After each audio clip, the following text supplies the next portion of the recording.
सत श्री अकाल। India plus USA देख रहे सब दर्शकों का मैं मनप्रीत कौर स्वागत करती हाँ। खारकीव ते जबरदस्त हमले, रूस नूं रोकण लई आम लोग उतरे सड़कों ते। रूस नूं समर्थन करने वाला पहला देश बनिया पाकिस्तान। रूस नूं एक होर झटका, गूगल ने प्ले स्टोर ते ब्लॉक कीती है सरकारी मीडिया एप्स। यूक्रेन नाल खड़ा अमेरिका, रूस लई एयरबेस बंद। बाइडन ने कहा तानाशाह नूं सज़ा देनी जरूरी। जनरल असैंबली च एमरजेंसी विशेष सैशन की हुई मीटिंग। आओ शुरुआत करते हैं अज की इस पहली वड्डी खबर तो। खारकीव ते जबरदस्त हमले, रूस नूं रोकण लई आम लोग उतरे सड़कों ते। यूक्रेन ते रूस के हमले होर भी तेज हो गए हैं। कीव ते कब्जे की जंग फैसलाकुन मोड़ ते है। 64 किलोमीटर लंबा रूसी फौजी काफला कीव के बाहर कब्जा जमाए हुए हैं। दूजे पासे दक्षिणी पूर्व तो भी एक होर फौजी काफले के वधन की खबर सामने आई है। यह सब उदों हो रहा है जदों पुतिन वालों कीव छड्डण या फिर मरण लई तैयार रहने की चेतावनी दी गई है। कीव के कब्जे नूं लैके छिड़ी जंग विच यूक्रेन तो वड्डी गिनती च लोग प्लान कर रहे हैं। राजधानी कीव तो सामने आईयां ट्रेनां विच भीड़ दीयां तस्वीरां डराउण वालियां हैं। इस विचाले सामने आई रिपोर्टां मुताबिक हुण तक लगभग 7 लाख तो वध लोग यूक्रेन छड्ड के गवांढी देशों में रहन लगे हैं। ये गिनती होर भी वध सकती है। रूसी पैरा ट्रूप्स खारकीव विच उतरे हैं, जिन्हां ने हस्पताल नूं निशाना बनाया है। रूस नूं रोकण लई आम लोग भी सड़कों ते उतर पे हैं। एंट्री नाकिਆਂ ते आम लोग पहरा दे रहे हैं। रिपोर्टां मुताबिक 25 तो 50 साल के मर्दां नूं कीव छड्डण तो मना कर दिता गया है। शकी लोगों ते नज़र रखने वाली आम लोगों की मदद ली जा रही है। यूक्रेन के विदेश मंत्रालय वालों एक ट्वीट किया गया है जिस विच लिखा गया है कि रूसी फौज ने जाइटरमेयर विच मैटरनिटी होम नूं तबाह कर दिता है। लिखा गया है कि जे कतलेआम नहीं है तो होर की है। दूजे पासे यूक्रेनी मीडिया का दावा है कि खारकीव विच हुण लगातार धमाके हो रहे हैं। कुछ राकेट खारकीव स्थित मिलिट्री अकैडमी ते भी डिगे हैं। उत्थे ही पिछले 9 घंटिया तो अग लगी हुई है।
रूस नूं समर्थन करने वाला पहला देश बनिया पाकिस्तान। यूक्रेन ते कीते गए हमले करके जिथे दुनिया के ਵੱਖ-ਵੱਖ देश रूस ते पाबंदियां ला रहे हैं, उत्थे ही पाकिस्तान व्लादिमीर पुतिन नूं समर्थन करने वाला पहला देश बन गया है। दरअसल यूक्रेन ते हमला करन पिछों मंगलवार नूं पाकिस्तान ने रूस नाल ਪਹਿਲੇ ਨਵੇਂ ਵਪਾਰ ਸਮਝੌਤੇ ਤੇ ਸਿਗਨੇਚਰ ਕੀਤੇ। ਪਾਕਿਸਤਾਨ ਦੇ ਪ੍ਰਧਾਨ ਮੰਤਰੀ ਇਮਰਾਨ ਖਾਨ ਨੇ ਪਿਛਲੇ ਵੀਰਵਾਰ ਨੂੰ ਕਿਹਾ ਸੀ ਕਿ ਉਹਨਾਂ ਦਾ ਦੇਸ਼ ਰੂਸੀ ਰਾਸ਼ਟਰਪਤੀ ਪੁਤਿਨ ਨੂੰ ਮਿਲਣ ਤੋਂ ਬਾਅਦ ਰੂਸ ਤੋਂ ਲਗਭਗ 20 ਲੱਖ ਟਨ ਕਣਕ ਤੇ ਕੁਦਰਤੀ ਗੈਸ ਦਰਾਮਦ ਕਰੇਗਾ। ਉਸੇ ਦਿਨ ਬਾਅਦ ਗੁਆਂਢੀ ਯੂਕਰੇਨ ਦੇ ਖਿਲਾਫ ਫੌਜੀ ਹਮਲਾ ਬੋਲਿਆ ਗਿਆ। ਰਿਪੋਰਟਾਂ ਮੁਤਾਬਿਕ ਰੂਸ ਨੂੰ ਕੌਮਾਂਤਰੀ ਤਣਾਅ ਦਾ ਸਾਹਮਣਾ ਕਰਨ ਤੇ ਉਸ ਦੀ ਆਰਥਿਕ ਵਿਵਸਥਾ ਨੂੰ ਅਪਾਹਜ ਬਣਾਉਣ ਲਈ ਪਾਬੰਦੀਆਂ ਦਾ ਸਾਹਮਣਾ ਕਰਨ ਦੇ ਬਾਵਜੂਦ ਖਾਨ ਨੇ ਕ੍ਰੈਮਲਿਨ ਦੇ ਖਜ਼ਾਨੇ ਵਿੱਚ ਸੰਭਾਵਿਤ ਅਰਬਾਂ ਦੇ ਵਾਧੇ ਦਾ ਬਚਾਅ ਕੀਤਾ ਹੈ, ਇਹ ਕਹਿੰਦੇ ਹੋਏ ਕਿ ਪਾਕਿਸਤਾਨ ਦੇ ਆਰਥਿਕ ਹਿੱਤਾਂ ਨੂੰ ਇਸ ਦੀ ਲੋੜ ਹੈ। ਉਹਨਾਂ 2 ਦਿਨਾਂ ਯਾਤਰਾ ਬਾਰੇ ਕਿਹਾ ਹੈ ਕਿ ਅਸੀਂ ਉੱਥੇ ਗਏ ਕਿਉਂਕਿ ਅਸੀਂ ਰੂਸ ਤੋਂ 20 ਲੱਖ ਟਨ ਕਣਕ ਬਰਾਮਦ ਕਰਨੀ ਹੈ। ਦੂਜਾ, ਅਸੀਂ ਕੁਦਰਤੀ ਗੈਸ ਦਰਾਮਦ ਕਰਨ ਲਈ ਉਹਨਾਂ ਨਾਲ ਸਮਝੌਤੇ ਤੇ ਸਿਗਨੇਚਰ ਕੀਤੇ ਹਨ ਕਿਉਂਕਿ ਪਾਕਿਸਤਾਨ ਦੇ ਆਪਣੇ ਗੈਸ ਭੰਡਾਰ ਘੱਟ ਹੋ ਰਹੇ ਹਨ। ਉਹਨਾਂ ਕਿਹਾ ਹੈ ਕਿ ਇਨਸ਼ਾ ਅੱਲਾਹ ਸਮਾਂ ਦੱਸੇਗਾ ਕਿ ਅਸੀਂ ਬਹੁਤ ਚਰਚਾ ਕੀਤੀ ਹੈ। ਪੁਤਿਨ ਨੇ ਮੰਗਲਵਾਰ ਨੂੰ ਰੂਸ ਤੋਂ ਬਾਹਰ ਕੱਢਣ ਵਾਲੀਆਂ ਵਿਦੇਸ਼ੀ ਕੰਪਨੀਆਂ ਨੂੰ ਬਲੌਕ ਕਰਨ ਦਾ ਨਿਰਦੇਸ਼ ਦਿੱਤਾ। ਦੂਜੇ ਪਾਸੇ ਯੂਕਰੇਨ ਦੇ ਹਮਲੇ ਤੋਂ ਬਾਅਦ $20 ਅਰਬ ਦੇ ਸੰਯੁਕਤ ਉਪਕਰਮ ਵੇਚਣ ਦਾ ਵਾਅਦਾ ਕੀਤਾ। ਰੂਸੀ ਪ੍ਰਧਾਨ ਮੰਤਰੀ ਮਿਖਾਇਲ ਮਿਸ਼ੂਸਟਿਨ ਨੇ ਐਲਾਨ ਕੀਤਾ ਕਿ ਰਾਸ਼ਟਰਪਤੀ ਦੇ ਇੱਕ ਹੁਕਮ ਤੇ ਸਿਗਨੇਚਰ ਕੀਤੇ ਗਏ ਹਨ ਕਿਉਂਕਿ ਪੱਛਮੀ ਦੇਸ਼ਾਂ ਨੇ ਪਾਬੰਦੀਆਂ ਵਧਾ ਦਿੱਤੀਆਂ ਹਨ। ਰੂਬਲ ਹੁਣ ਤੱਕ ਦੇ ਸਭ ਤੋਂ ਹੇਠਲੇ ਪੱਧਰ ਤੇ ਪਹੁੰਚ ਗਿਆ ਹੈ ਤੇ ਰੂਸੀ ਲੋਕਾਂ ਨੇ ਬੈਂਕਾਂ ਤੇ ਸੰਕਟ ਵਿਚਾਲੇ ATM ਤੋਂ ਨਕਦੀ ਕੱਢਣ ਲਈ ਰਾਤ ਦਿਨ ਲਾਈਨ ਵਿੱਚ ਖੜੇ ਦਿਖਾਈ ਦੇ ਰਹੇ ਹਨ। ਰੂਸ ਨੂੰ ਇੱਕ ਹੋਰ ਝਟਕਾ, ਗੂਗਲ ਨੇ ਪਲੇ ਸਟੋਰ ਤੇ ਬਲੌਕ ਕੀਤੀ ਹੈ ਸਰਕਾਰੀ ਮੀਡੀਆ ਐਪਸ। ਰੂਸ ਅਤੇ ਯੂਕਰੇਨ ਵਿਚਾਲੇ ਜਾਰੀ ਜੰਗ ਵਿੱਚ ਗੂਗਲ ਨੇ ਰੂਸੀ ਮੀਡੀਆ ਚੈਨਲਾਂ ਨੂੰ ਬਲੌਕ ਕਰ ਦਿੱਤਾ ਹੈ। ਇਸ ਬਾਰੇ ਗੂਗਲ ਨੇ ਜਾਣਕਾਰੀ ਦਿੱਤੀ ਹੈ। ਕੰਪਨੀ ਨੇ ਗੂਗਲ ਪਲੇ ਸਟੋਰ ਤੇ RT ਨਿਊਜ਼ ਅਤੇ ਸਪੁਟਨਿਕ ਨਾਲ ਸੰਬੰਧਿਤ ਮੋਬਾਈਲ ਐਪਸ ਨੂੰ ਬਲੌਕ ਕਰ ਦਿੱਤਾ ਹੈ। ਇਸ ਤੋਂ ਪਹਿਲਾਂ YouTube ਨੇ ਇਹਨਾਂ ਦੋਵਾਂ ਮੀਡੀਆ ਆਊਟਲੈਟ ਨਾਲ ਜੁੜੇ YouTube ਚੈਨਲਾਂ ਤੇ ਪਾਬੰਦੀ ਲਗਾ ਦਿੱਤੀ ਸੀ। ਗੌਰਤਲਬ ਹੈ ਕਿ ਕਈ ਤਕਨੀਕੀ ਕੰਪਨੀਆਂ ਨੇ ਰੂਸ ਦੇ ਸਰਕਾਰੀ ਮੀਡੀਆ ਨੂੰ ਆਪਣੇ ਪਲੇਟਫਾਰਮ ਤੇ ਬੈਨ ਕਰ ਦਿੱਤਾ ਹੈ। ਗੂਗਲ ਦੀ ਤਰ੍ਹਾਂ ਐਪਲ ਨੇ ਵੀ ਆਪਣੀ ਐਪ ਸਟੋਰ ਤੋਂ ਇਹਨਾਂ ਦੋਨੋਂ ਨਿਊਜ਼ ਆਊਟਲੈਟਸ ਦੇ ਐਪਸ ਨੂੰ ਹਟਾ ਦਿੱਤਾ ਹੈ। ਇਹਨਾਂ ਨਿਊਜ਼ ਚੈਨਲਾਂ ਤੇ ਯੂਕਰੇਨ ਬਾਰੇ ਗਲਤ ਜਾਣਕਾਰੀ ਫੈਲਾਉਣ ਕਾਰਨ ਪਾਬੰਦੀ ਲਗਾਈ ਗਈ ਹੈ। ਇਸ ਮਾਮਲੇ ਤੇ RT ਦੀ ਡਿਪਟੀ ਐਡੀਟਰ ਇਨ ਚੀਫ ਅਨਾ ਬੇਲਕਿਨਾ ਨੇ ਦੱਸਿਆ ਹੈ ਕਿ ਤਕਨੀਕੀ ਕੰਪਨੀਆਂ ਨੇ ਬਿਨਾਂ ਕਿਸੇ ਸਬੂਤ ਦੇ ਉਹਨਾਂ ਦੀ ਮੀਡੀਆ ਆਊਟਲੈਟਸ ਤੇ ਪਾਬੰਦੀ ਲਗਾ ਦਿੱਤੀ ਹੈ। ਹਾਲਾਂਕਿ ਸਪੁਟਨਿਕ ਨੇ ਇਸ ਮਾਮਲੇ ਤੇ ਅਜੇ ਤੱਕ ਕੋਈ ਟਿੱਪਣੀ ਨਹੀਂ ਕੀਤੀ। ਦੱਸ ਦਈਏ ਕਿ ਗੂਗਲ ਨੇ ਯੂਰਪ ਤੇ ਇਹਨਾਂ ਦੋਵਾਂ ਨਿਊਜ਼ ਸਾਈਟਸ ਤੇ ਐਪ ਨੂੰ ਪਲੇ ਸਟੋਰ ਤੇ ਬਲੌਕ ਕਰ ਦਿੱਤਾ ਹੈ। ਇਸ ਦੇ ਨਾਲ ਹੀ ਰੂਸ ਦੇ ਸਰਕਾਰੀ ਮੀਡੀਆ ਨੂੰ ਬਲੌਕ ਕਰਨ ਤੋਂ ਪਹਿਲਾਂ YouTube ਨੇ ਇਹਨਾਂ ਦੇ ਇਸ਼ਤਿਹਾਰਾਂ ਰਾਹੀਂ ਉਹਨਾਂ ਦੀ ਕਮਾਈ ਤੇ ਰੋਕ ਲਗਾ ਦਿੱਤੀ ਸੀ। ਫੇਸਬੁੱਕ ਦੀ ਕੰਪਨੀ ਨੇ ਵੀ ਅਜਿਹਾ ਕਦਮ ਚੁੱਕਿਆ ਹੈ। ਮੀਟਾ ਨੇ ਦੱਸਿਆ ਸੀ ਕਿ ਉਸਨੇ ਯੂਰਪੀ ਦੇਸ਼ਾਂ ਦੀ ਮੰਗ ਤੇ ਆਪਣੇ ਸਾਰੇ ਪਲੇਟਫਾਰਮਾਂ ਤੇ ਰੂਸੀ ਮੀਡੀਆ ਨੂੰ ਯੂਰਪ ਵਿੱਚ ਬਲੌਕ ਕਰਨ ਦਾ ਫੈਸਲਾ ਕਰ ਲਿਆ ਹੈ। ਇਸ ਤੋਂ ਇਲਾਵਾ ਗੂਗਲ ਨੇ ਯੂਕਰੇਨ ਵਿੱਚ ਗੂਗਲ ਮੈਪਸ ਦੀ ਲਾਈਵ ਟ੍ਰੈਫਿਕ ਫੀਚਰ ਨੂੰ ਬੰਦ ਕਰ ਦਿੱਤਾ ਹੈ। ਐਪਲ ਨੇ ਐਪਲ ਮੈਪਸ ਦੇ ਟ੍ਰੈਫਿਕ ਅਤੇ ਲਾਈਵ ਇਨਸੀਡੈਂਟ ਫੀਚਰ ਨੂੰ ਵੀ ਡਿਸੇਬਲ ਕਰ ਦਿੱਤਾ ਹੈ। ਇਸ ਤੋਂ ਇਲਾਵਾ ਐਪਲ ਨੇ ਰੂਸ ਵਿੱਚ ਆਪਣੇ ਉਤਪਾਦਾਂ ਦੀ ਵਿਕਰੀ ਤੇ ਪਾਬੰਦੀ ਲਗਾ ਦਿੱਤੀ ਹੈ ਅਤੇ ਐਪਲ ਪੇ ਦੀ ਸੇਵਾ ਵੀ ਬੰਦ ਕਰ ਦਿੱਤੀ ਹੈ। ਯੂਕਰੇਨ ਨਾਲ ਖੜਾ ਅਮਰੀਕਾ, ਰੂਸ ਲਈ 에ਅਰਬੇਸ ਬੰਦ, ਬਾਈਡਨ ਨੇ ਕਿਹਾ ਤਾਨਾਸ਼ਾਹ ਨੂੰ ਸਜ਼ਾ ਦੇਣੀ ਜ਼ਰੂਰੀ। ਯੂਕਰੇਨ ਤੇ ਰੂਸ ਜੰਗ ਵਿਚਾਲੇ US ਦੇ ਰਾਸ਼ਟਰਪਤੀ ਜੋ ਬਾਈਡਨ ਨੇ ਆਪਣਾ ਪਹਿਲਾ ਸਟੇਟ ਆਫ ਦੀ ਯੂਨੀਅਨ ਸੰਬੋਧਨ ਦਿੱਤਾ। ਯੂਕਰੇਨ ਬਾਰੇ ਬਾਈਡਨ ਨੇ ਕਿਹਾ ਕਿ 6 ਦਿਨਾਂ ਪਹਿਲਾਂ ਰੂਸੀ ਰਾਸ਼ਟਰਪਤੀ ਵਲਾਦੀਮੀਰ ਪੁਤਿਨ ਨੇ ਗਲਤ ਫੈਸਲਾ ਲਿਆ ਸੀ। ਰੂਸ ਨੇ ਸੋਚਿਆ ਸੀ ਕਿ ਅਸੀਂ ਯੂਕਰੇਨ ਨੂੰ ਤਬਾਹ ਕਰਾਂਗੇ, ਪਰ ਯੂਕਰੇਨ ਦੇ ਲੋਕਾਂ ਨੇ ਰੂਸ ਨੂੰ ਕਰਾਰਾ ਜਵਾਬ ਦਿੱਤਾ ਹੈ। ਯੂਕਰੇਨ ਦੇ ਲੋਕਾਂ ਨੇ ਹਿੰਮਤ ਦਿਖਾਈ ਹੈ। ਅਮਰੀਕਾ ਯੂਕਰੇਨ ਦੇ ਲੋਕਾਂ ਨਾਲ ਖੜਾ ਹੈ।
of Congress, I have the high privilege and distinct honor of presenting to you the President of the United States.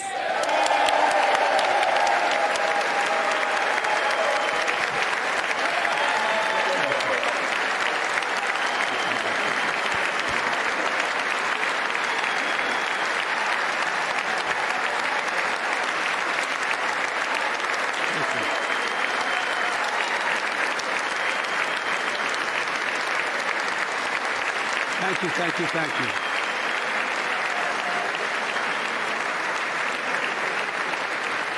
Thank you all very much. Thank you, General. Thank you. Thank you. Thank you all very, very much. Thank you. Please. Thank you so much. Madam Speaker, Madam Vice President, our First Lady and Second Gentleman, members of Congress and the Cabinet, Justices of the Supreme Court, my fellow Americans. Last year, COVID-19 kept us apart. This year, we're finally together again. Tonight,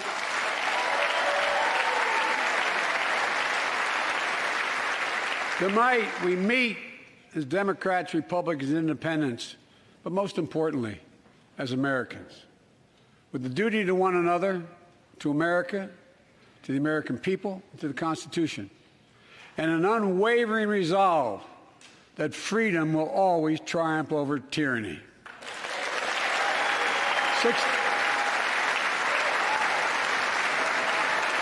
Thank you.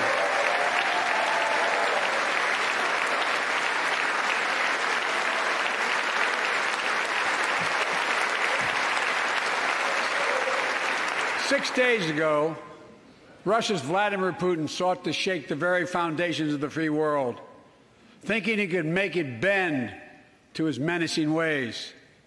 But he badly miscalculated. He thought he could roll into Ukraine and the world would roll over. Instead, he met with a wall of strength he never anticipated or imagined. He met the Ukrainian people.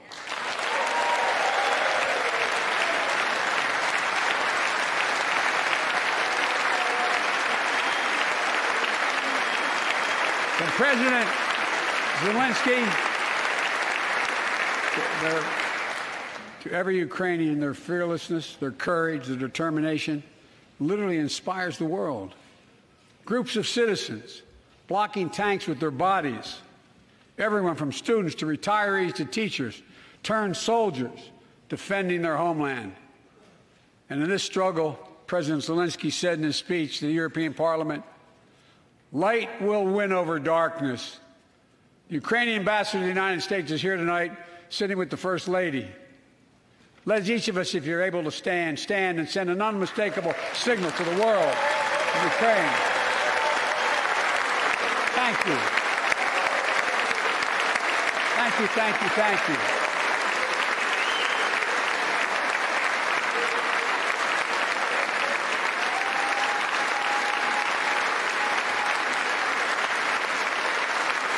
She's bright, she's strong, and she's resolved.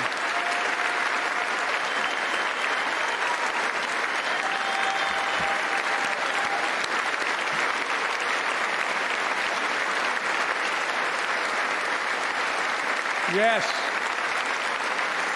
we, the United States of America, stand with the Ukrainian people. Throughout our history, we've learned this lesson. When dictators do not pay a price for their aggression, they cause more chaos. They keep moving, and the cost, the threats to America and America to the world keeps rising. That's why the NATO alliance was created, to secure peace and stability in Europe after World War II. The United States is a member, along with 29 other nations. It matters. American diplomacy matters. American resolve matters. Putin's latest attack on Ukraine was premeditated and totally unprovoked. He rejected repeated efforts at diplomacy. He thought the West and NATO wouldn't respond. He thought he could divide us at home in this chamber, in this nation. He thought he could divide us in Europe as well. But Putin was wrong. We are ready. We are united, and that's what we did. We stayed united. We prepared extensively and carefully. We spent months building coalitions of other freedom-loving nations in Europe and the Americas, from America to the Asian and African continents, to confront Putin. Like many of you, I spent countless hours unifying our European allies. We shared with the world in advance what we knew Putin was planning and precisely how we would try to falsify and justify his aggression. We countered Russia's lies with the truth. And now that he's acted, the free world is holding him accountable, along with 27 members of the European Union, including France, Germany, Italy, as well as countries like the United Kingdom, Canada, Japan, Korea, Australia, New Zealand, and many others, even Switzerland, are inflicting pain on Russia and supporting the people of Ukraine. Putin is now isolated from the world more than he has ever been. Together,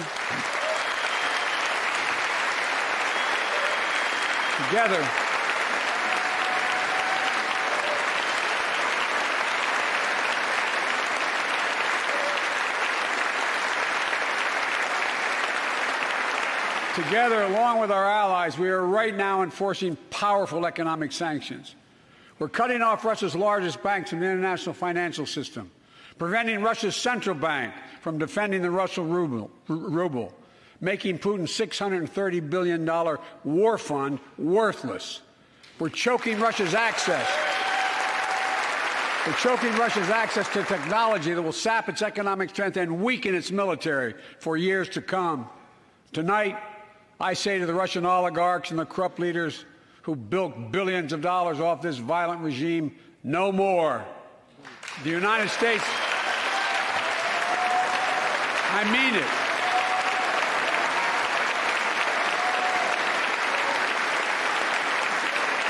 The United States Department of Justice is assembling a dedicated task force to go after the crimes of the Russian oligarchs. We're joining with European allies to find and seize their yachts, their luxury apartments, their private jets. We're coming for your ill-begotten gains. And tonight, I'm announcing that we will join our allies in closing off American airspace to all Russian flights, further isolating Russia and adding additional squeeze on their economy.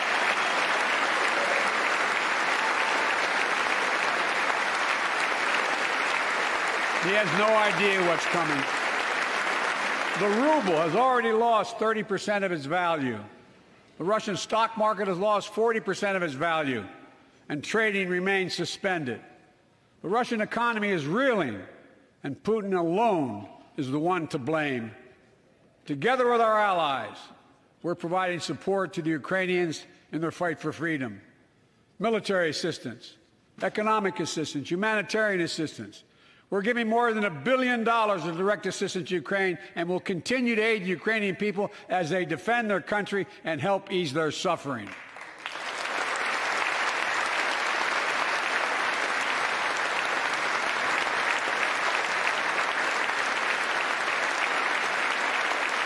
But let me be clear, our forces are not engaged and will not engage in the conflict with Russian forces in Ukraine. Our forces are not going to Europe to fight Ukraine, but to defend our NATO allies in the event that Putin decides to keep moving west. For that purpose, we have mobilized American ground forces, air squadrons, ship deployments to protect NATO countries, including Poland, Romania, Latvia, Lithuania, and Estonia. And as I've made crystal clear, the United States and our allies will defend every inch of territory that is NATO territory with the full force of our collective power. Every single inch.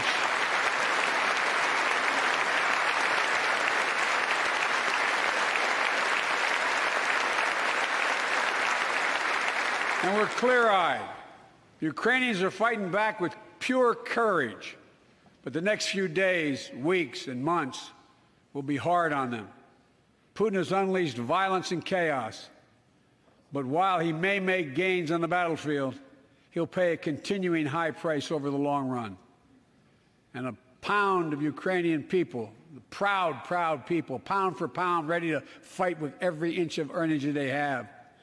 They've known 30 years of independence, have repeatedly shown that they will not tolerate anyone who tries to take their country backwards. To all Americans, I'll be honest with you, as I always promised I would be.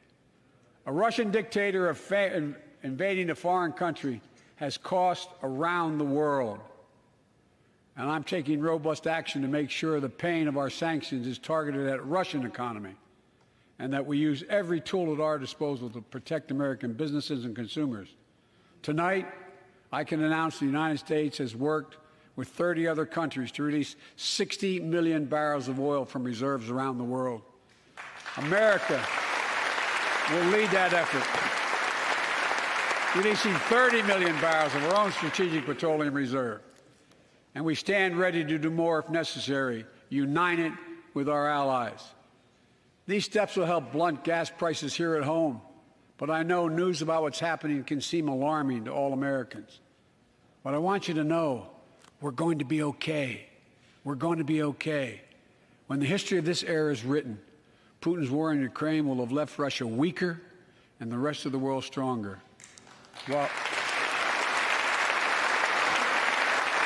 While it shouldn't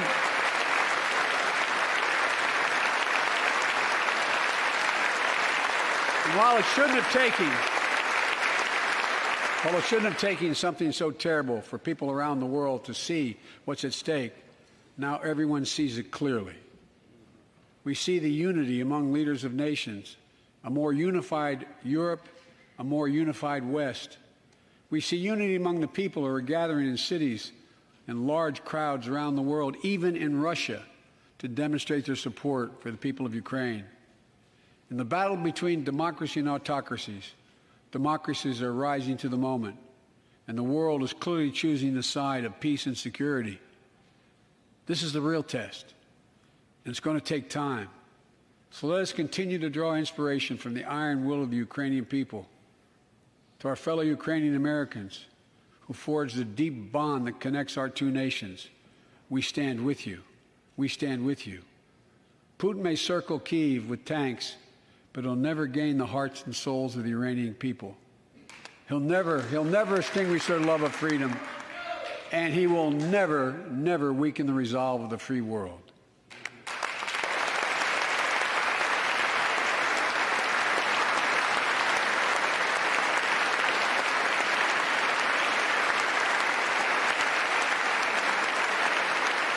We meet tonight in an America that has lived through two of the hardest years this nation has ever faced. The pandemic has been punishing, and so many families are living paycheck to paycheck, struggling to keep up with the rising cost of food, gas, housing, and so much more. I understand, like many of you did. My dad had to leave his home in Scranton, Pennsylvania to find work. So like many of you, I grew up in a family when the price of food went up, it was felt throughout the family. It had an impact. That's when one of the first things I did as president was fight to pass the American Rescue Plan. Because people were hurting, we needed to act, and we did. Few pieces of legislation have done more at a critical moment in our history to lift us out of a crisis. It fueled our efforts to vaccinate the nation and combat COVID-19, delivered immediate economic relief to tens of millions of Americans. It helped put food on the table. Remember those long lines of cars waiting for hours just to get a box of food put in their trunk. It cut the cost of health care insurance. And as my dad used to say, it gave the people just a little bit of breathing room. Unlike the $2 trillion tax cut passed in the previous administration that benefited the top 1% of Americans, the American Rescue Plan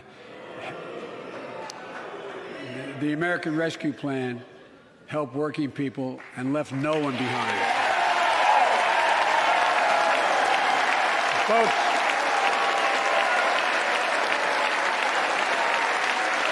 and it worked. It worked.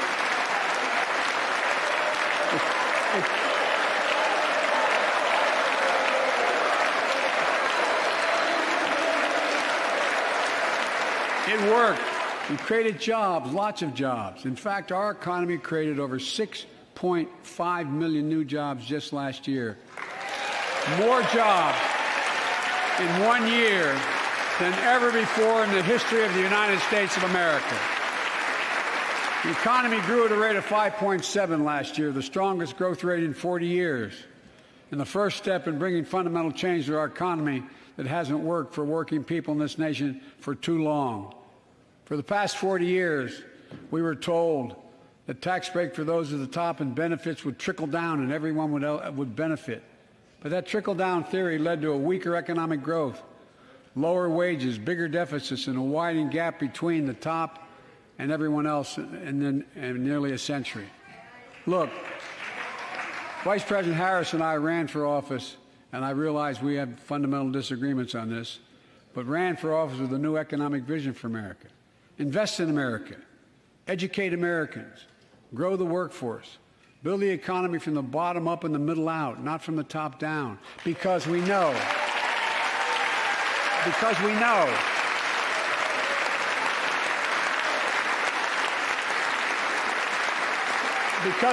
when the middle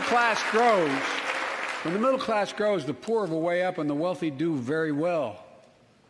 America used to have the best roads, bridges, and airports on earth, and now our infrastructure is ranked 13th in the world.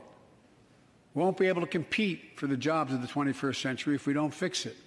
That's why it was so important to pass the bipartisan infrastructure law. And I thank my Republican friends who joined to invest and rebuild America, the single biggest investment in history. It was a bipartisan effort, and I want to thank the members of both parties who worked to make it happen. We're done talking about infrastructure weeks. We're now talking about an infrastructure decade. And look, it's going to transform America, to put us on a path to win the economic competition of the 21st century that we face with the rest of the world, particularly China. I've told Xi Jinping it's never been a good bet to bet against the American people.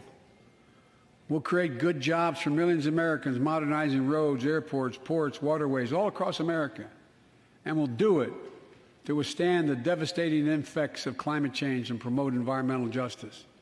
We'll build a national network of 500,000 electric vehicle charging stations. Begin to replace the poisonous lead pipes so every child, every American has clean water to drink at home and at school. We're going to provide affordable, high-speed internet for every American, rural, suburban, urban, and tribal communities. 4,000 projects have already been announced. Many of you have announced them in your districts. And tonight, I'm announcing that this year, we will start fixing over 65,000 miles of highway and 1,500 bridges in disrepair. And folks,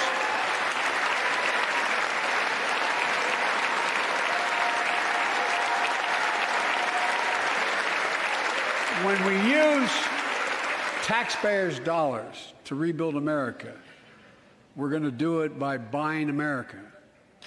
Buy American products. Support American jobs. The federal government spends about $600 billion a year to keep this country safe and secure. There's been a law on the books for almost a century to make sure taxpayers' dollars support American jobs and businesses. Every administration, Democrat and Republican, says they'll do it, but we're actually doing it. We'll buy America to make sure everything from the deck of an aircraft carrier to the steel on highway guardrails is made in America from beginning to end. All of it. All of it.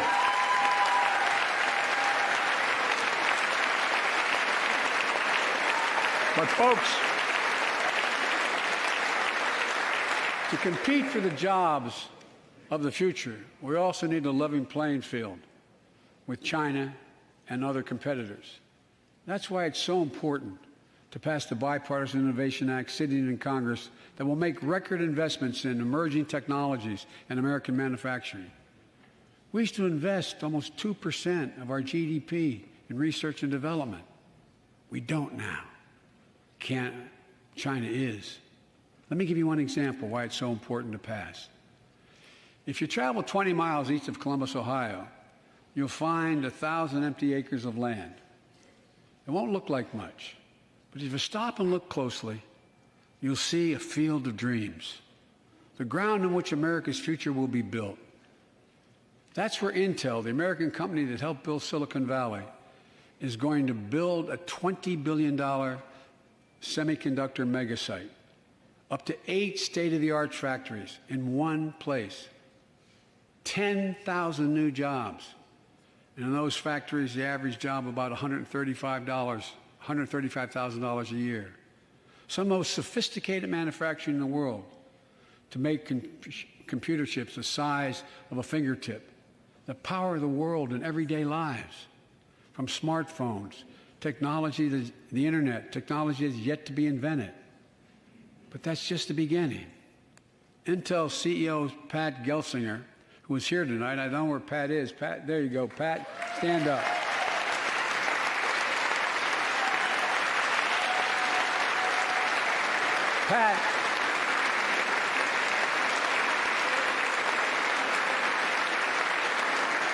Pat came to see me, and he told me they're ready to increase their investment from $20 billion to $100 billion.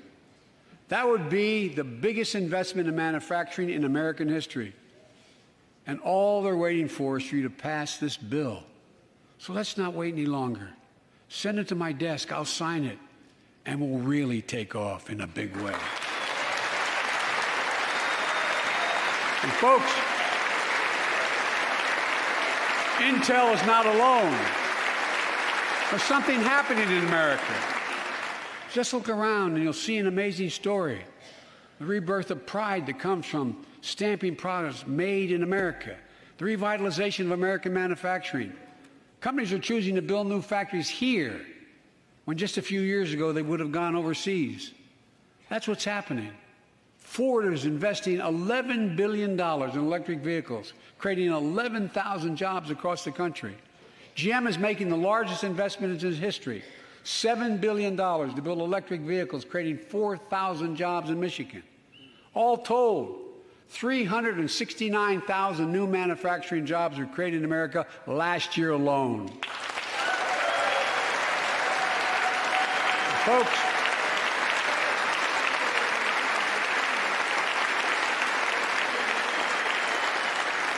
powered by people I've met like JoJo Burgess from generations of union steelworkers in Pittsburgh, who's here with us tonight. Where are you, JoJo?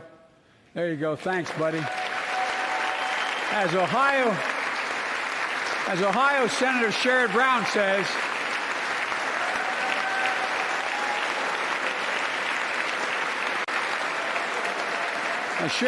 says, it's time to bury the label Rust Belt.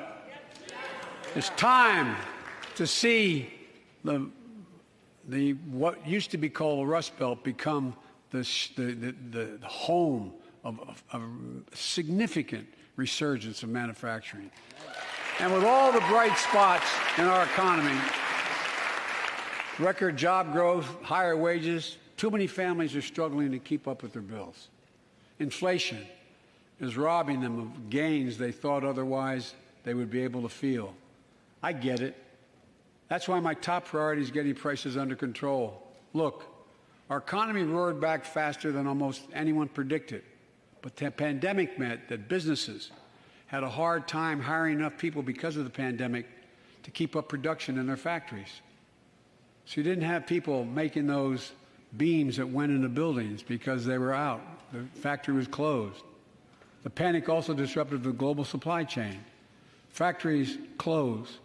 When that happens, it takes longer to make goods and get them to the warehouses, to the stores, and prices go up. Look at cars last year. 1/3 of all the inflation was because of automobile sales. There weren't enough semiconductors to make all the cars that people wanted to buy. And guess what? Prices of automobiles went way up, especially used vehicles as well. And so we have a choice. One way to fight inflation is to drive down wages and make Americans poorer. I think I have a better idea to fight inflation. Lower your costs, not your wages. And folks,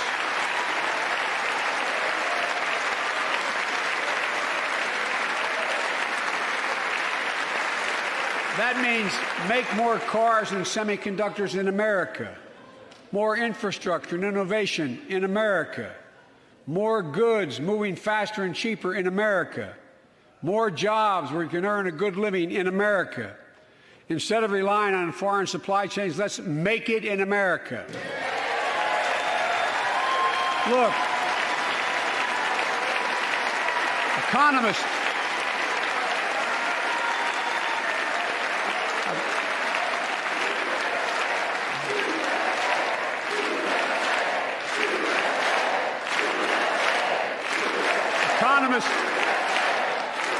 call this increasing the productive capacity of our economy.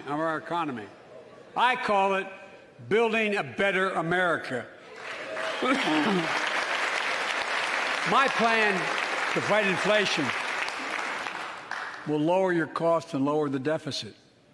17 Nobel laureates in economics said my plan will ease long-term inflationary pressures.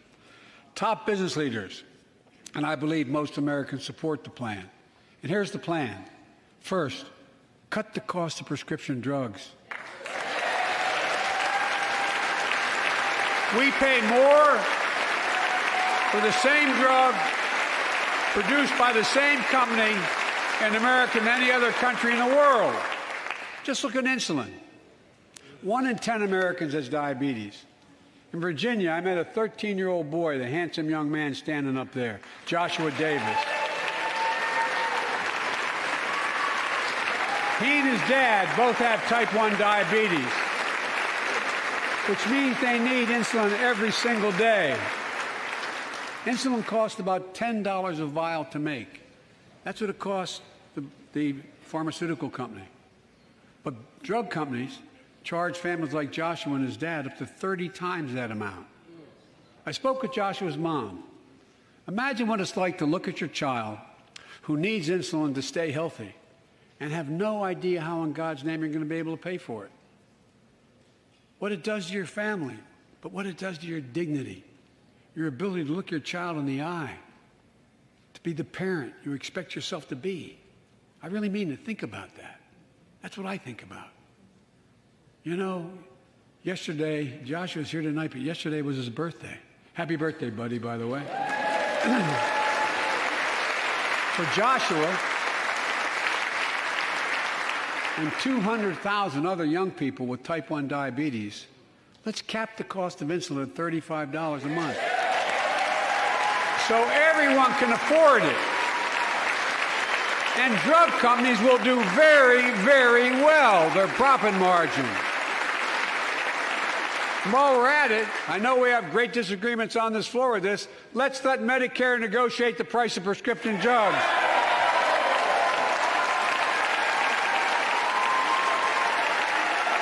They already set the price for VA drugs. Look, the American Rescue Plan is helping millions of families with Affordable Care Act plans to save them $2,400 a year on their health premiums. Let's close the coverage gap and make these savings permanent. And second, let's cut energy costs for families, an average of $500 a year by combating climate change. Let's provide an investment tax credits to weatherize your home and your business, to be energy efficient and get a tax credit for it. Double America's clean energy production in solar, wind, and so much more. Lower the price of electric vehicles, saving another $80 a month that you're not going to have to pay at the pump. Folks,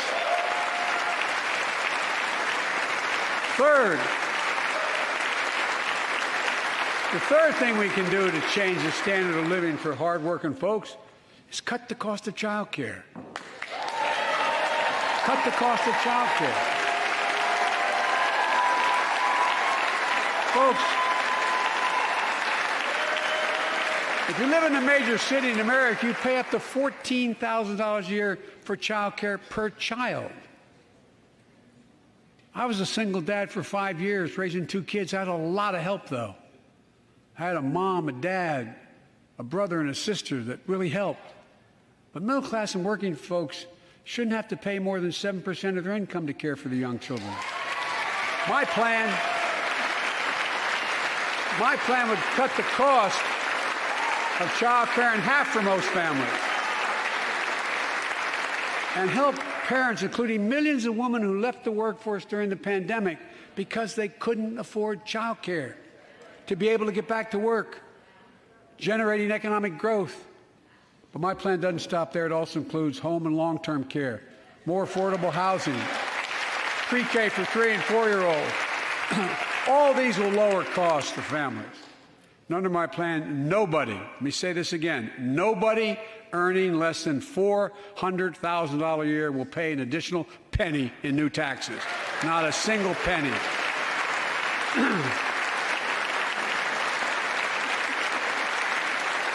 I may be wrong, but my guess is if we took a secret ballot in this floor, that we'd all agree that the present tax system ain't fair. We have to fix it. I'm not looking to punish anybody, but let's make corporations and wealthy Americans start paying their fair share. Look, last year,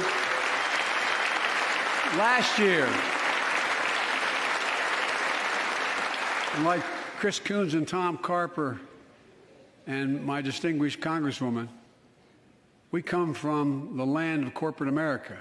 There are more corporations incorporated in America than every other state in America combined. And I still won 36 years in a row. The point is, even they understand they should pay just a fair share. Last year, 55 of the Fortune 500 companies earned $40 billion in profit and paid 0 in federal taxes. Now look, it's not fair. That's why I proposed a 15% minimum tax rate for corporations. And that's why in the G7 and other meetings overseas, we're able to put together, I was able to be somewhat helpful, 130 countries agree on a global minimum tax rate. So companies can't get out of paying their taxes at home by shipping jobs and factories overseas. It'll raise billions of dollars.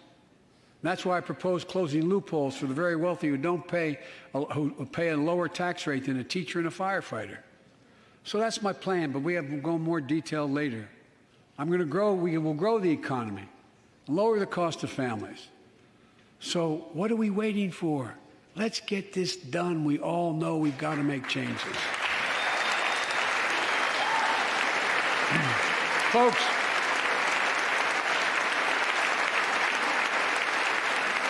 and while you're at it, confirm my nominees for the Federal Reserve, which plays a critical role in fighting inflation. My plan will not only lower costs and give families a fair shot, it will lower the deficit. The previous administration not only ballooned the deficit with those tax cuts for the very wealthy and corporations, it undermined the watchdogs, the job of those to keep pandemic relief funds being wasted. Remember we had those debates about whether or not those watchdogs should be able to see every day how much money was being spent, where was it going to the right place? But in my administration, the watchdogs are back. And we're going to go after the criminals who stole billions of relief money meant for small business and millions of Americans. And tonight I'm announcing that the Justice Department will soon name a chief prosecutor for pandemic fraud.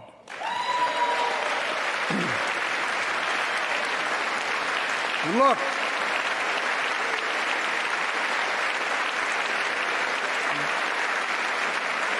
I think we all agree, thank you. By the end of this year, the deficit will be down to less than half of what it was before I took office. The only president ever to cut the deficit by more than $1 trillion in a single year. Lowering your cost also meant demanding more competition. I'm a capitalist, but capitalism without competition is not capitalism. Capitalism without competition is exploitation. It drives up profits. And corporations have to compete. Their profits go up and your prices go up when they don't have to compete. Small businesses and family farmers and ranchers, I need not tell some of my Republican friends from those states. Guess what? You got 4 basic meat packing facilities. That's it. You play with them or you don't get to play at all. And you pay a hell of a lot more. A hell of a lot more because there's only 4. See what's happening with ocean carriers moving goods in and out of America. During the pandemic, about half a dozen or less foreign-owned companies raised prices by as much as 1,000% and made record profits. Tonight, I'm announcing a crackdown on those companies overcharging American businesses and consumers. And folks,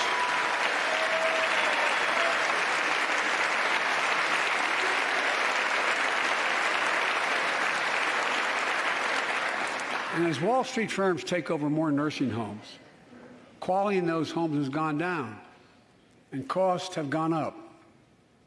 That ends on my watch. Medicare is going to set higher standards for nursing homes and make sure your loved ones get the care they deserve and that they inspect and they will look at closely. We're also going to cut costs to keep the economy going strong and giving workers a fair shot, provide more training and apprenticeships, hire them based on skills, not just their degrees. Let's pass the Paycheck Fairness Act and paid leave. Raise the minimum wage to $15 an hour and extend the child tax credit so no one has to raise a family in poverty. Let's increase Pell Grants, increase our historic support for HBCUs, and invest in what Jill, our First Lady who teaches full-time, calls America's best-kept secret, community colleges. Look, let's pass the PRO Act. When a majority of workers want to form a union, they shouldn't be able to be stopped. When we invest in our workers and we build an economy from the bottom up and the middle out together, we can do something we haven't done in a long time, build a better America. For more than 2 years, COVID has impacted every decision in our lives and the life of this nation. And I know you're tired, frustrated, and exhausted. That doesn't even count the close to 1 million people who sit at a dining room table or a kitchen table and look at an empty chair because they lost somebody. But I also know this, because of the progress we've made, because of your resilience and the tools that we have been provided by this Congress, tonight I can say we're moving forward safely back to more normal routines. We've reached a new moment in the fight against COVID-19, where severe cases are down to a level not seen since July of last year. Just a few days ago, the Center for Disease Control and Prevention issued a new mask guidelines. Under the new guidelines, most Americans and most of the country can now go mask-free. And based on projections, more of the country will reach a point across the next couple of weeks. And thanks to the progress we've made in the past year, COVID-19 no longer need control our lives. I know some are talking about living with COVID-19, but tonight I say that we never will just accept living with COVID-19. We'll continue to combat the virus as we do other diseases. And because this virus mutates and spreads, we have to stay on guard. And here are 4 common sense steps as we move forward safely, in my view. First, stay protected with vaccines and treatments. We know how incredibly effective vaccines are. If you're vaccinated and boosted, you have the highest degree of protection. And we'll never give up on vaccinating more Americans. Now, I know parents with kids under 5 are eager to see their vaccines authorized for their children. Scientists are working hard to get that done. We'll be ready with plenty of vaccines if and when they do. We're all ready. We are also ready with antiviral treatments. If you get COVID-19, the Pfizer pill reduces your chances of ending up in the hospital by 90%. I've ordered more pills than anyone in the world has. Pfizer is working overtime to get us 1 million pills this month and more than double that next month. And now we're launching the Test to Treat initiative. So people can get tested at a pharmacy, and if they prove positive, receive the antiviral pills on the spot at no cost. And folks, If you're immunocompromised or have some other vulnerability, we have treatments and free high-quality masks. We're leaving no one behind or ignoring anyone's needs as we move forward. On testing, we've made hundreds of millions of tests available, and you can order them for free to your doorstep. And we've already ordered free tests. If you already ordered free tests tonight, I'm announcing you can order another group of tests. Go to covidtest.gov starting next week, and you can get more tests. Second, we must prepare for new variants. Over the past, we've gotten much better at detecting new variants. If necessary, we'll be able to develop new vaccines within 100 days instead of maybe months or years. And if Congress provides the funds we need, we'll have new stockpiles of tests, masks, pills ready if needed. I can't promise a new variant won't come, but I can promise you we'll do everything within our power to be ready if it does. Third,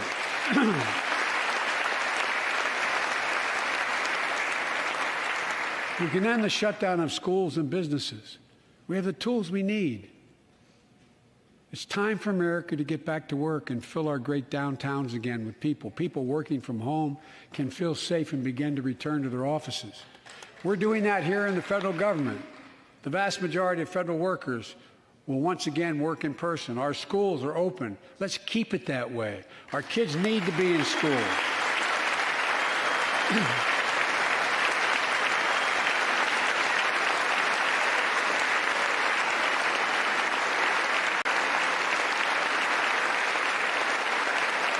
With 75% of adult Americans fully vaccinated and hospitalizations down by 77%, most Americans can remove their masks and stay in the classroom and move forward safely. We achieved this because we provided free vaccines, treatments, tests, and masks. Of course, continuing this costs money, so I'll not surprise you. I'll be back to see you all. And I'm going to soon send a request to Congress. The vast majority of Americans have used these tools and may want again. We may need them again. So I expect Congress, and I hope you'll pass that quickly. Fourth, we'll continue vaccinating the world. We've sent 475 million vaccine doses to 112 countries, more than any nation on earth. We won't stop because you can't build a wall high enough to keep out a vaccine. The vaccine can stop the spread of these diseases. You know, we've lost so much in COVID-19. Time with one another. The worst of all, the loss of life. Let's use this moment to reset. So stop looking at COVID as a partisan dividing line. See it for what it is, a god-awful disease. Let's stop seeing each other as enemies and start seeing each other for who we are, fellow Americans. Look,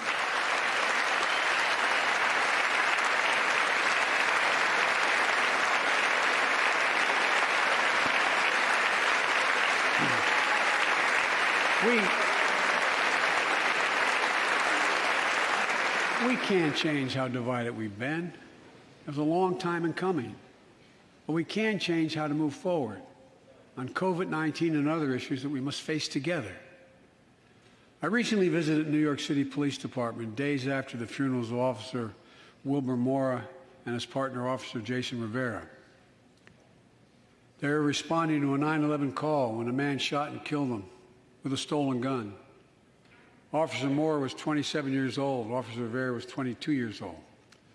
Both Dominican Americans who grew up in the same streets that they later chose to patrol as police officers. I spoke with their families, and I told them that we were forever in debt for their sacrifices and will carry on their mission to restore the trust and safety of every community deserves. Like some of you that have been around for a while, I've worked with you on these issues for a long time. I know what works.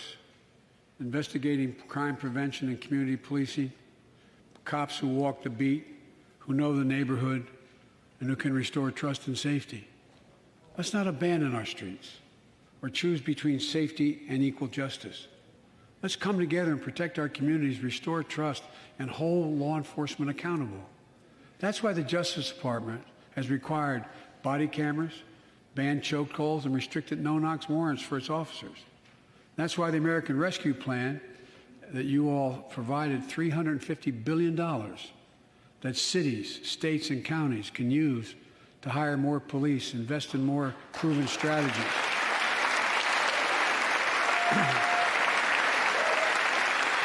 Proven strategies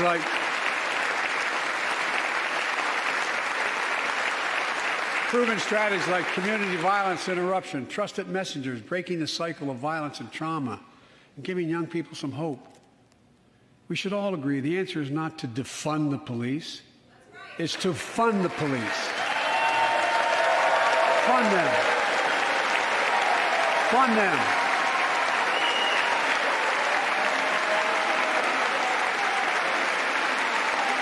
Fund them with resources and training.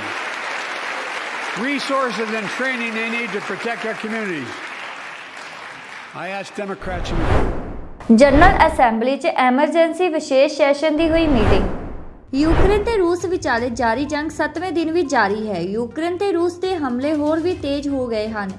ਇਸ ਦੇ ਚੱਲਦਿਆਂ ਸੰਯੁਕਤ ਰਾਸ਼ਟਰ ਦੇ ਮੈਂਬਰਾਂ ਨੇ general assembly emergency ਵਿਸ਼ੇਸ਼ session ਦਾ ਤੀਜਾ ਸੈਸ਼ਨ ਕੀਤਾ ਹੈ।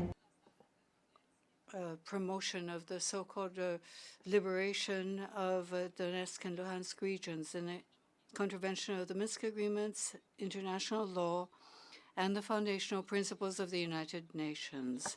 This is a de facto situation seriously harming a member state of this organization and generating the disruption of its territorial integrity and national unity, as well as a severe violation of the human rights of the Ukrainian people. Colombia reiterates its solidarity with the bravery of the Ukrainian people and government who are facing this unjustified and unprovoked aggression, causing human suffering we had never seen since the end of the Second World War. No nation can remain unmoved by this tragedy, which is threatening international peace and security. Unilateral and unjustified action by Russia is currently leading to a massive exodus, which will generate a new migratory crisis in the world, seriously threatening the stability and peace both of Europe and of the world. Hundreds of thousands of people, 293 Colombian citizens included, are today, as we speak, suffering the harsh winter weather for 6 nights after abandoning their families, their loved ones, their savings, and their projects for the future just to protect their lives from the unrelenting threat of the Russian troops. This has led to a financial panic throughout the world, which has been suffering disproportionate increases in the prices of basic products, fuel, and food on the international market. The events against Ukraine have pushed world inflation and struck once again the supply chain and the economic recovery which all nations in the world need after the loss of millions of lives, millions of jobs, millions of small and medium businesses, as well as the destruction of the patrimony of millions of families in the world as a consequence of the unending pandemic. As our President Ivan Duque has said, the voice of Colombia joins that of other countries at this meeting in a spontaneous fashion because we are truly convinced of the principles we are defending here today. The situation we are experiencing is extremely serious. We cannot remain unmoved and silent in this situation. We are here with a genuine commitment to world peace without opportunism because of the situation, and aware of the immense gravity of the violations taking place and the terrible precedent they are setting for the future of humanity itself if they were to continue without the severe consequences for the aggressor, whoever they may be. The legal consequences of the Ukraine invasion are clear in the light of the current regime of international state responsibility adopted by the Convention of International Law 20 years ago. Russia must be held internationally accountable for the humanitarian, economic, legal, and other consequences of the illegal international actions it has undertaken. Its attack on the jus cogens or current international law, which is that no state must be subject to the threat or use of force against its territorial integrity and unity.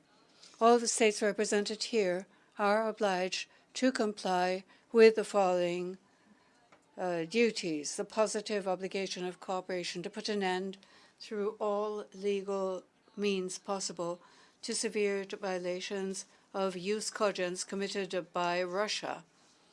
We must respond to the negative duty as well of not recognizing a de facto solution imposed by violence through grave violations of international law, nor provide assistance, nor facilitate the continuation of the situation with all of its implications.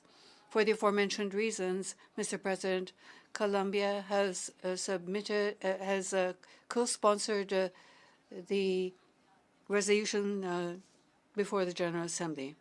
Colombia believes that this assembly should be the birthplace of conclusive drafts, and it is appropriate to recommend to all member states to impose economic sanctions as long as there is an aggressor, as a means of pressuring the immediate suspension of offenses against international law. This morning we have heard that dozens of Ukrainian children were killed.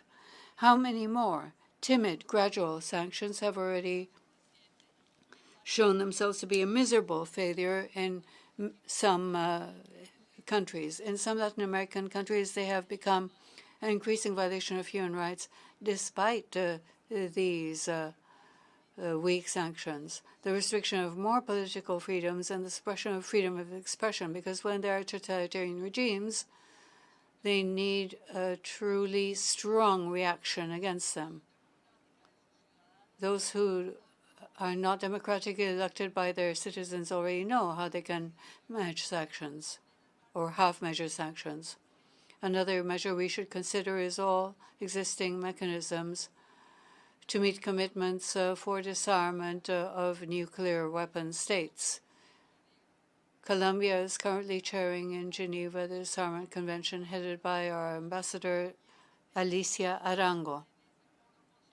This should be dealt with in that forum in an urgent fashion, as our president has said, because of the recent measures Russia announced.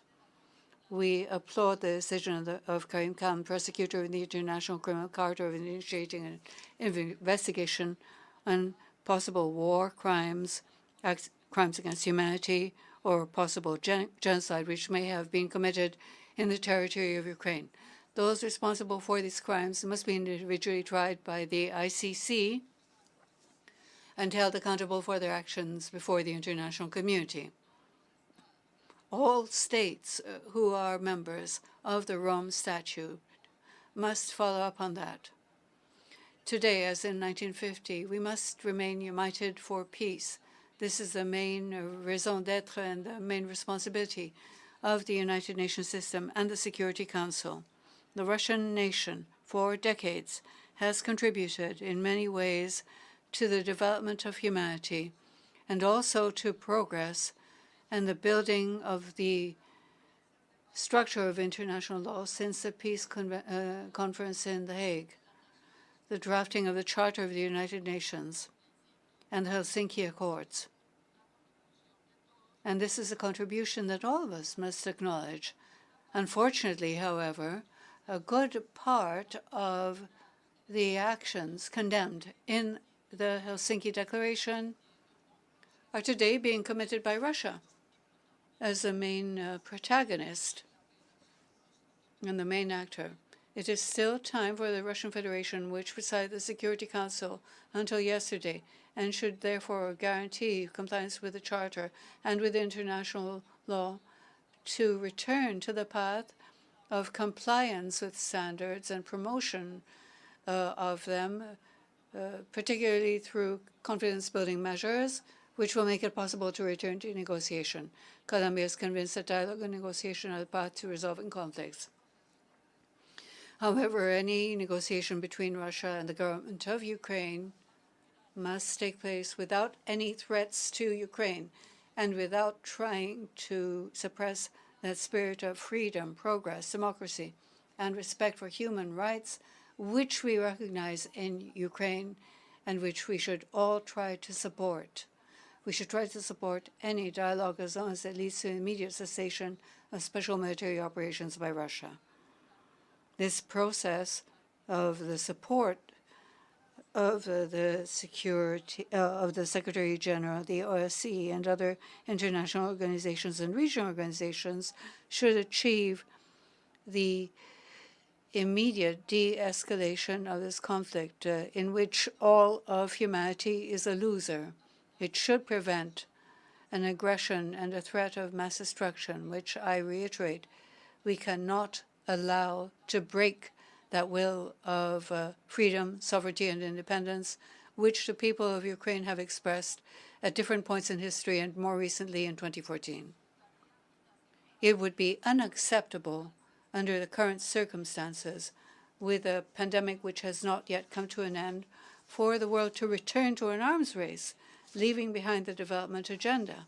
Quite the contrary.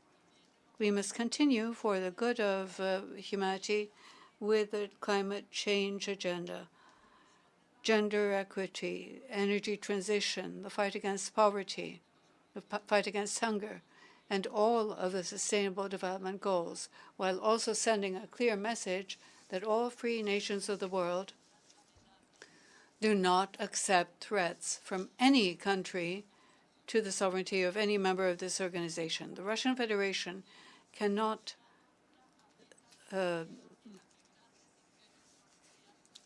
save time or turn the clock back in time to a period when great empires flourish at the cost of other peoples. The world would not accept such a return to the past. Thank you very much, sir.